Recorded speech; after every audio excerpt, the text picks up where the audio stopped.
Tongtong, Tialin ay darating ngayon sa baryo para sunduin ako. Kailangan ko nang umuwi. Mga gamit ni Lola Sun, hindi mo ba ito dadalhin? Ayan, nandoon.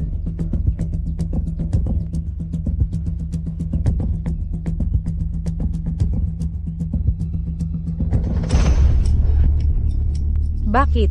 Pareho naman tayong nilikha ng langit at lupa. Ikaw, ang maliit na prinsesa ng mga dragon, pinagpala ng mabuting kapalaran.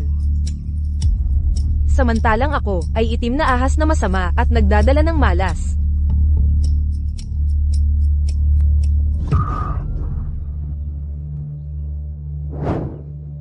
Sa huling buhay kong ito sa pagsubok, maaga akong nagising sa mga alaala.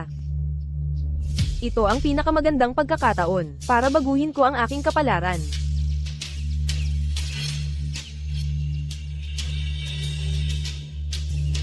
Sa buhay na ito, hindi lang kita papalitan sa iyong marangyang kapalaran. Ang huling aakyat sa langit ay dapat ako rin. Tatlong matandang Diyos, hindi patas. Sa ilang na lugar na ito, dito ka na lang tahimik na maghintay sa kamatayan.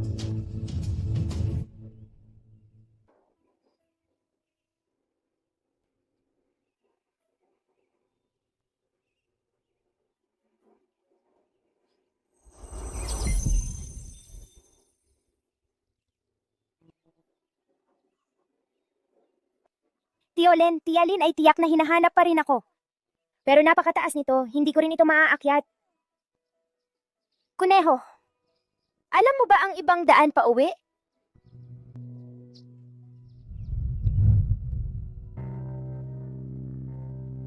Ito ang abo ni Tia Son. Si Tia Son ang kasambahay namin. Noong nagkasakit siya, umuwi siya sa probinsya.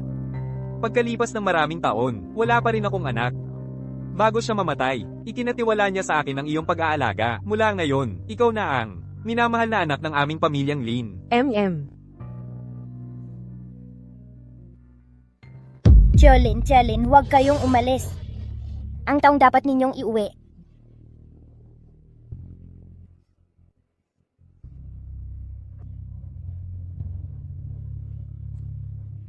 Ang taong dapat ninyong iuwi ay si Duo-Duo.